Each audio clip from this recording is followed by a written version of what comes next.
Hello there and welcome. Welcome to you, fellow cosmic travelers, psychic people, and seekers of the higher way. It's Psychic Cynthia here, spiritual psychic Cynthia Killian. And today I have a fantastic collective oracle reading for you today, a sort of prophecy style video. We have coming up soon a full moon lunar eclipse in Taurus. And we just had not that long ago a solar eclipse. So we're in eclipse season. And you know, there's a lot of energy being activated for us now, a lot of energies. And in case you haven't noticed, there's been a lot of energetic discharge in the world lately on the world stage. Some might even say there's been chaos, upheaval, disruption, which is, you know, kind of normal and par for the course when you look at the powerful solar eclipse energies we had a couple of weeks ago, or almost a couple of weeks ago now. But now we're moving into the lunar eclipse activation. The solar eclipses tend to affect more and even ahead of time. Okay, hear me out. Not just like at the precise moment, but there's a whole window of time with these eclipses. At least 2 weeks before and 2 weeks after, but typically you're going to see energetic happenings, you know, side effects, or you're going to see effects of the energies in the outer world for a month ahead of time of that first eclipse in a cycle, especially if it's the solar eclipse. To get solar eclipses tend to activate more in the external world. The lunar eclipse, but by the way, a solar eclipse happens at a new moon, always. Not every new moon is a solar eclipse, I'm just saying that they can only happen then. A lunar eclipse happens at a full moon. And that's what we're about ready to have. So when I say we're going to have a lunar eclipse coming up on Saturday, that'd be Saturday, October 28th, 2023. I am in Central Time Zone. I believe the time here is 3:24 p.m. on that day, Central Daylight Time, USA. If you're in London, that's going to be about, I think that's going to be 9:24 p.m. on that same date, October 28th. You all are getting ready to have a time change. We're not there yet, but yeah. And you can do the math if you're in the United States. Just convert from Central Time Zone if you want to do that, daylight savings. But this is a full moon lunar eclipse coming up, okay? And the full moon will be in the sign of Taurus.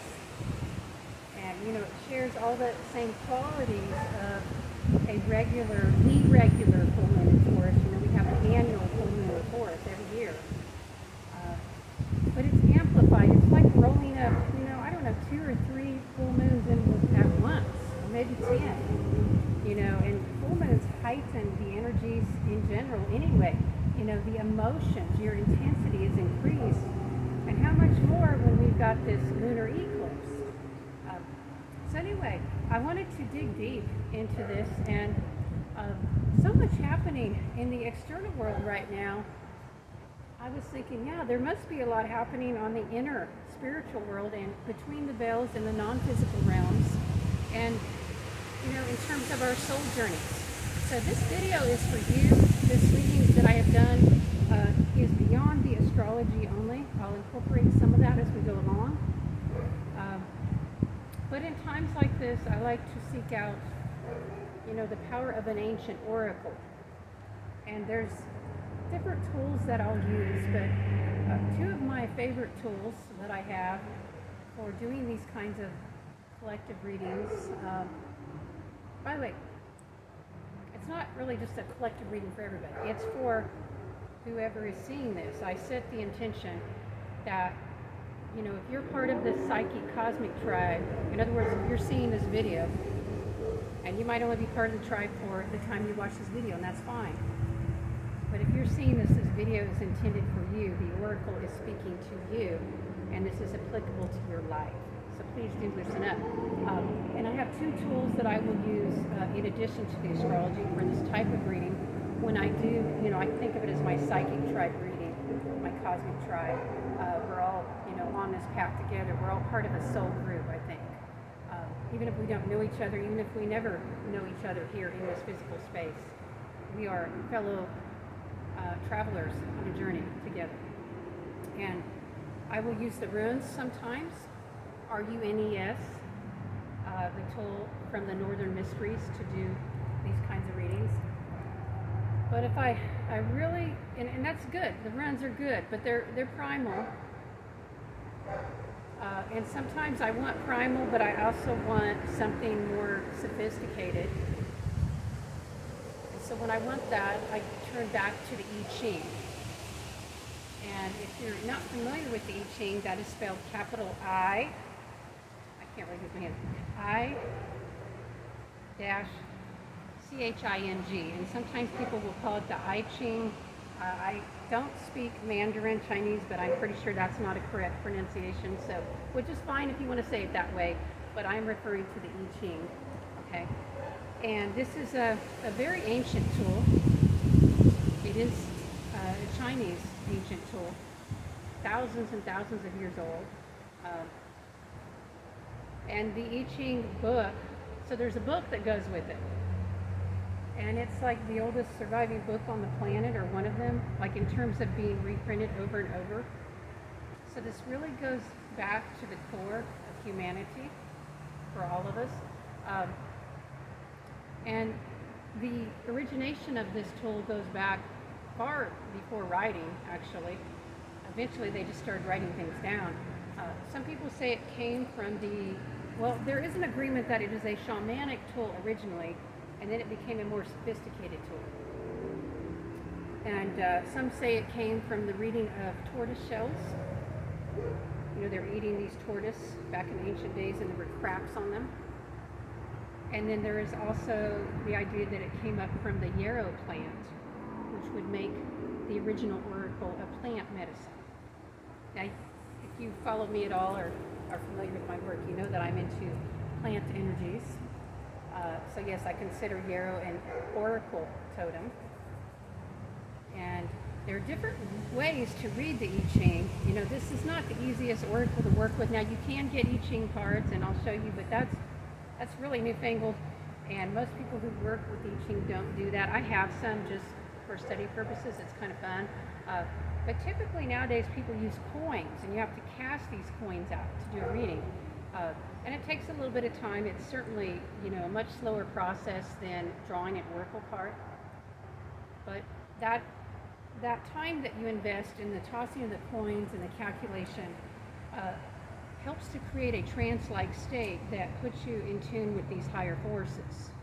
And the oracle itself, the I-Ching oracle, is said to embody, the energies of these masters that came before. So it's a way of communicating with the masters.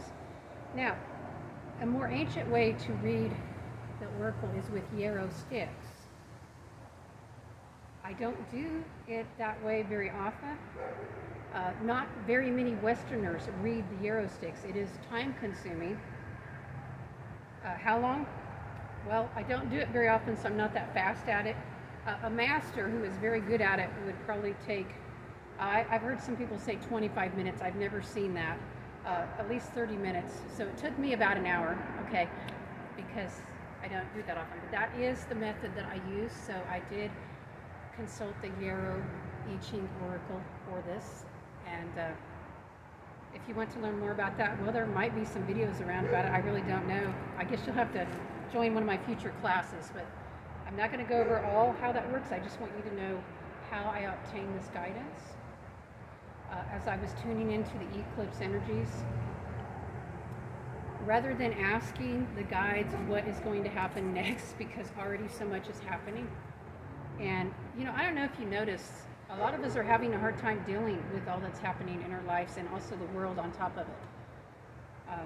So I asked the I-Ching simply, the yarrow sticks, if this great oracle, if it had any guidance for, wisdom for us, how we can best navigate these times, and what do we need to do and not do. what do we need to know about what is happening in the world, you know, to help us to understand. And more importantly, what do we need to know for our life? So again, if you're watching this reading is for you. It is relating to the energies of the upcoming eclipse, but primarily we're going to be working through the I-Ching and layering that in with the astrology. Okay, so you ready? I hope so. The way the I-Ching works is you get these images. They're called hexagrams. Hex equals 6 lines. It doesn't mean you're hexing somebody, like in a bad way. It just means 6 lines. And to demonstrate, I do have one of the cards here, because I just wanted to show you in case you're curious. And it's not always printed in gold, but you can see that there. And this is the hexagram that I got using the yarrow sticks. And you're probably wondering, how did you get that using dried up plant sticks? Well, again, that's just too much to explain here, but I did get it.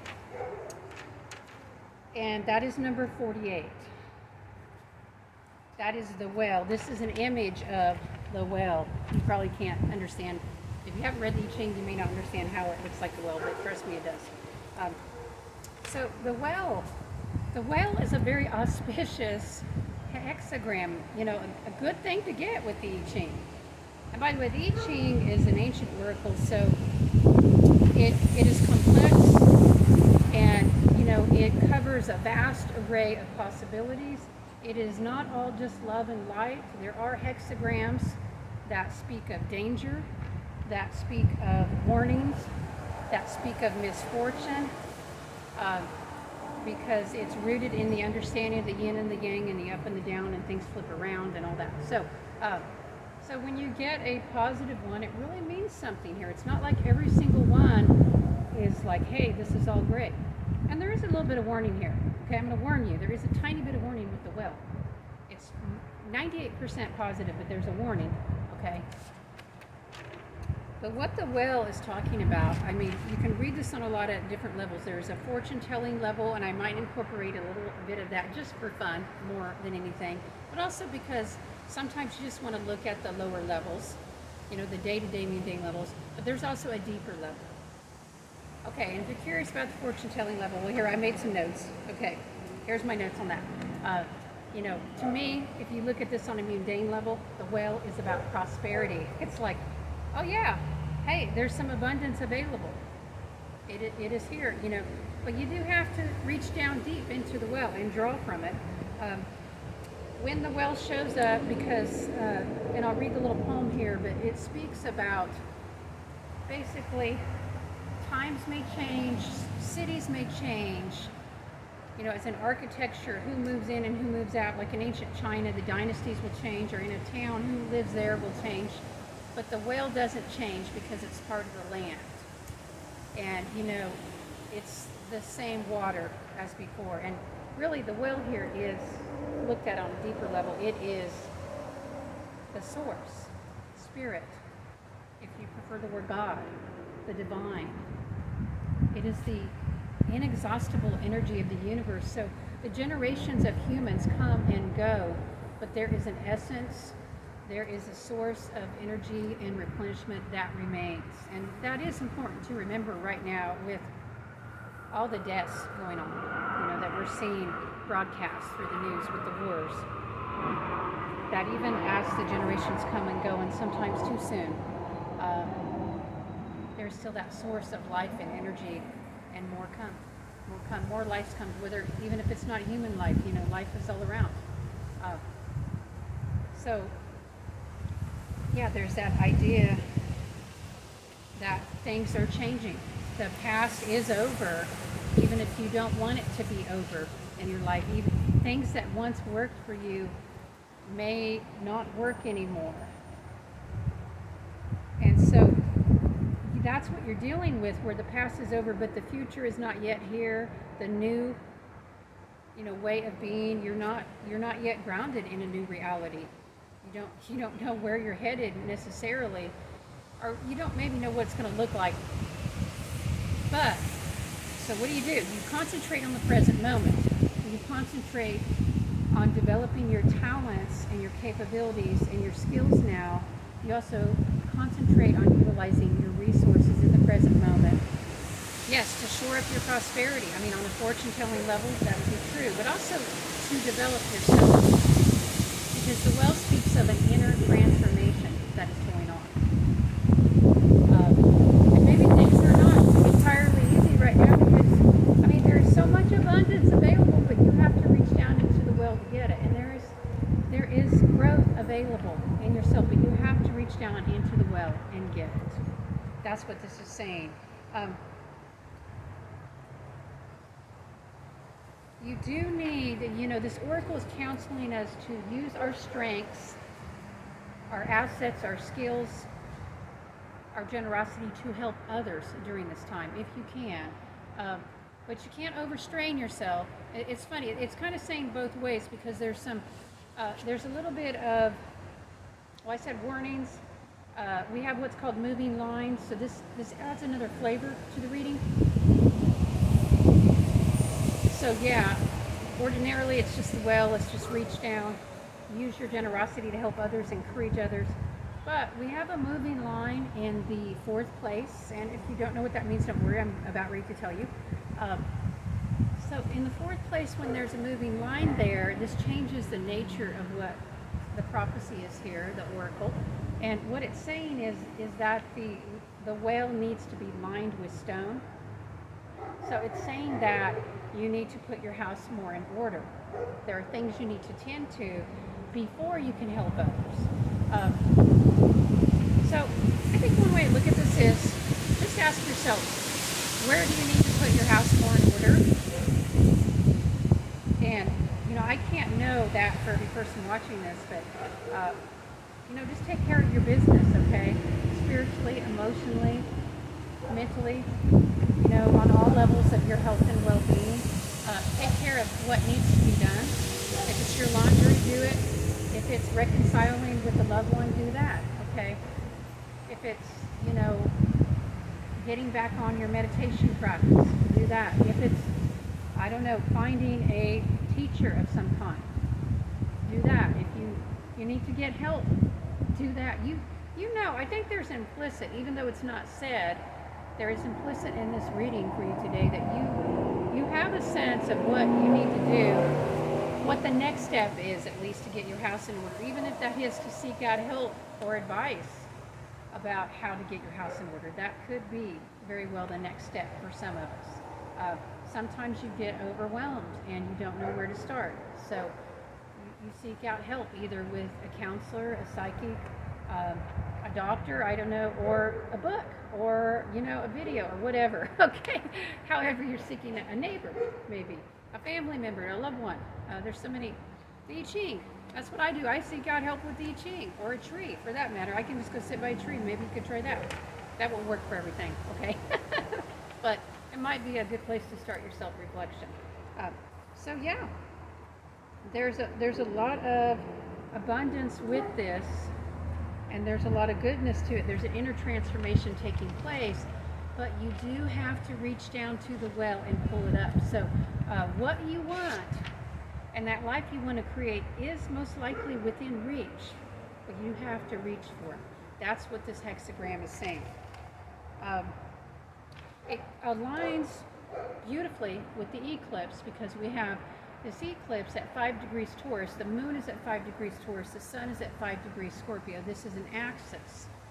You really can't understand it only by looking at Taurus. You have to consider the Scorpio part too. So this axis deals with the axis of value and worth, and there is a financial aspect too. But it's the worth of your talents, your skills, your assets. Developing your talent, developing your potentiality. The warning here with some of the lines is to not let your potential go to waste. Don't let yourself go to waste. Don't let yourself go. I mean, this could be applying to your looks. Have you let yourself go? I mean, get up, take a shower, get dressed, get out of goblin mode, okay? Get back with life again. Because again, what you might desire inside, it's within reach, but you have to reach for it. And then, working on putting your house in order. Now, there's another aspect to this. We have two moving lines, and we also have a moving line in the fifth place, for those of you who are I-Ching readers, so we've got that old yang. And that speaks of a strong person. First, we have one line speaking of, hey, you've got to get your stuff in order. You know, basically it's saying, you know, put your own oxygen mask on first before you try to help somebody else. So do consider that. Do consider, before you step out trying to help somebody else, is this an area where you are equipped to help somebody? I think that you have to look at the different areas of life, and so in at least one or more areas, you might need to get your house in order before you step out. And this also is speaking of an evolved leader, a person who has all the skills and the abilities to help others. So in some way, in some area, you do have the skills and abilities to help others. It may not be in every area, okay? And, you know, I mean, realize your strengths and realize where maybe it's a passion but not something that you're equipped to help others with. I mean, there's things I enjoy doing in my life. You know, I like to play handpan or drumming. I'm not equipped to be a drumming teacher, not by a million years at this time. I don't think I'll ever be, but who knows, maybe if I live long enough and play long enough, probably not. But, but I'm very equipped to be a psychic or an astrology teacher, you know, to work on, you know, activating these readings. So it's knowing your strengths, knowing where you need to get more in order before you help somebody, but also knowing where you might be ready, where you are able to drink from the well and share with others. So the I-Ching is saying, yeah, again, develop your potential. Actually, this isn't about development. This is about sharing, taking a step further. Where have you developed your potential? And, you know, you need to offer the drink to others. Is there a place in life?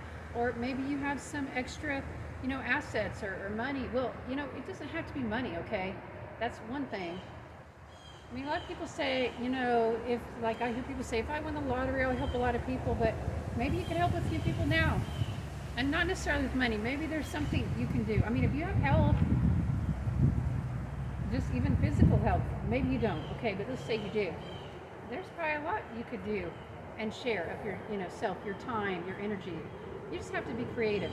And also do it in a way that really reflects your soul. You know, something that, again, shares your unique gifts with the world. So yes, work on repairing, putting things in order. And there's no shame in that. If you're like, man, my life is so, you know, not going good right now, if that's what you're feeling like, and I have so much I need to fix up, fine, work on that. But on the other hand, some of you are drinking from that clear, cool spring, that, you know, sparkling waters of the well. You are doing that so well. And it would almost be a shame to not share your creativity, your wisdom, your beauty, your radiance with others. So that's sort of what I'm getting. You know, it's basically what I'm saying here is walk your path, share your gifts, take your knowledge, your skills, and actualize it. Use what you've got for the good of all. I mean, can I put that more simply? I don't think so. If you don't do that, there is a warning here that misfortune could come. Okay? I don't want to dwell on that. But, you know, I think we're at a choice point here with these eclipses and this axis of Taurus and Scorpio energy.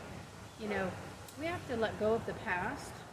We have to let go of, you know, the sentimentality or what we thought would work or used to work and move forward into the new. Now, to be clear, that doesn't mean you're giving up your path. In fact, there's another hexagram associated with this reading because with these moving lines, it changes into another picture. And that picture is called duration. Number 32, for those of you who read hexagrams, which won't probably be many of you, but there might be some of you.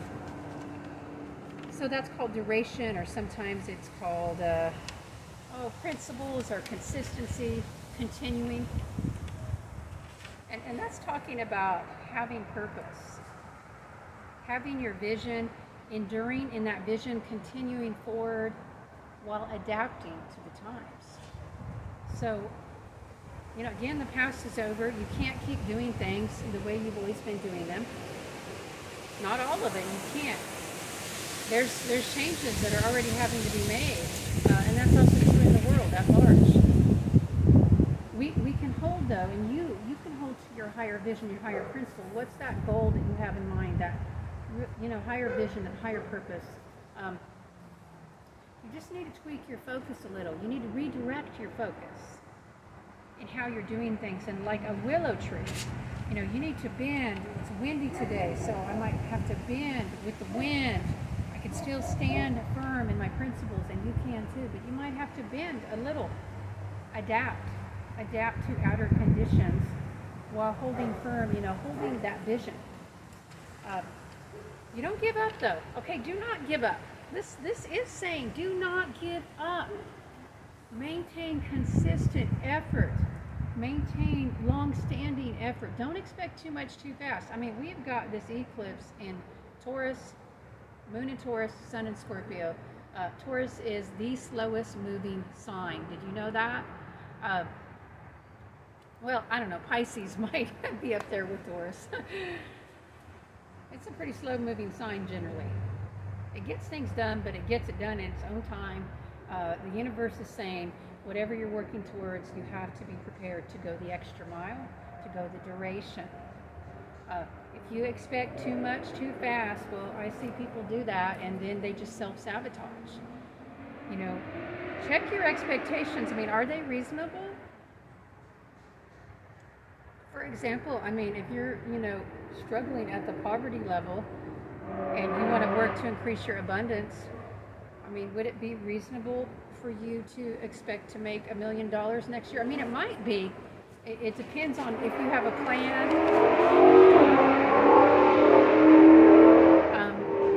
I don't know, it might depend on how lucky you are, but I think it's going to depend on a lot more than that, especially Taurus isn't much about luck, okay? The Taurus-Scorpio axis is not about luck. It's about, you know, playing the game of life, tapping into the energies, being willing to do your part. Yeah, you know, so set goals that are reasonable for yourself while holding that higher vision. I mean, you've got to be reasonable about the timeline and not putting, if you put too much pressure on yourself, you will self-sabotage. That's what I'm saying.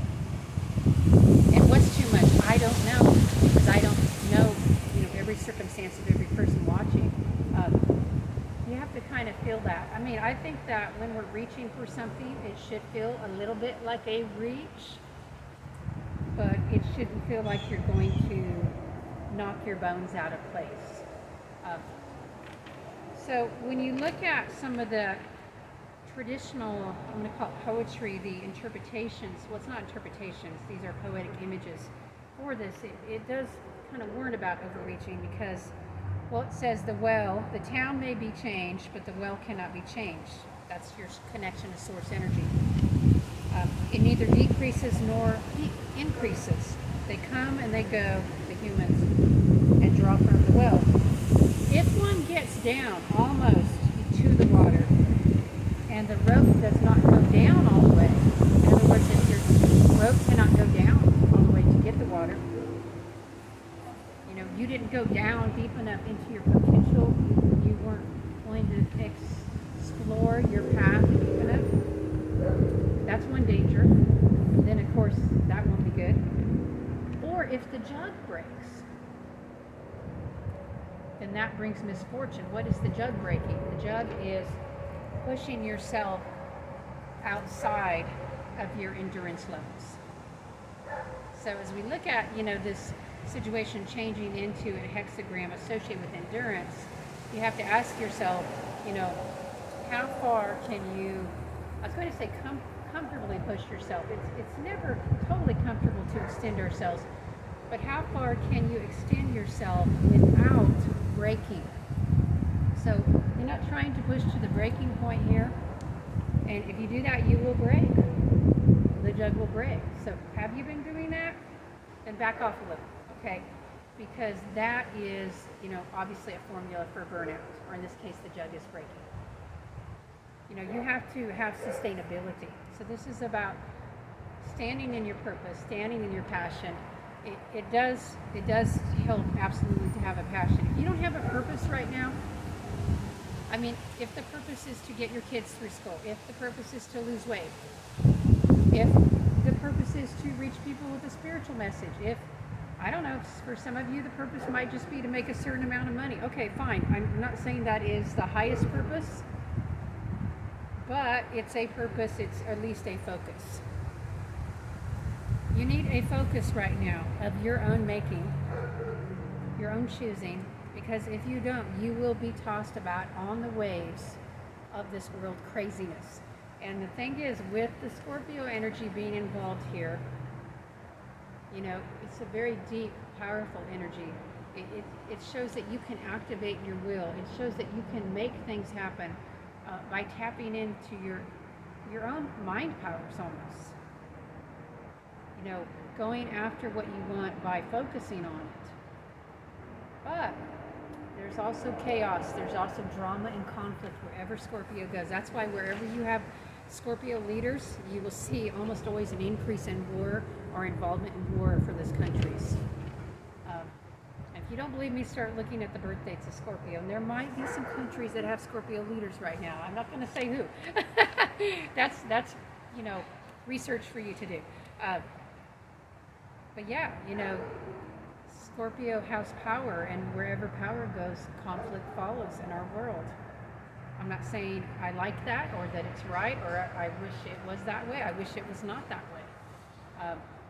But it is the way our world works. So you need a focus, a purpose, something to direct your energy towards so that you can endure. And then you need that connection with the will. That is the source, that's regeneration. That is spirit, divine, God. What are your practices for reconnecting back?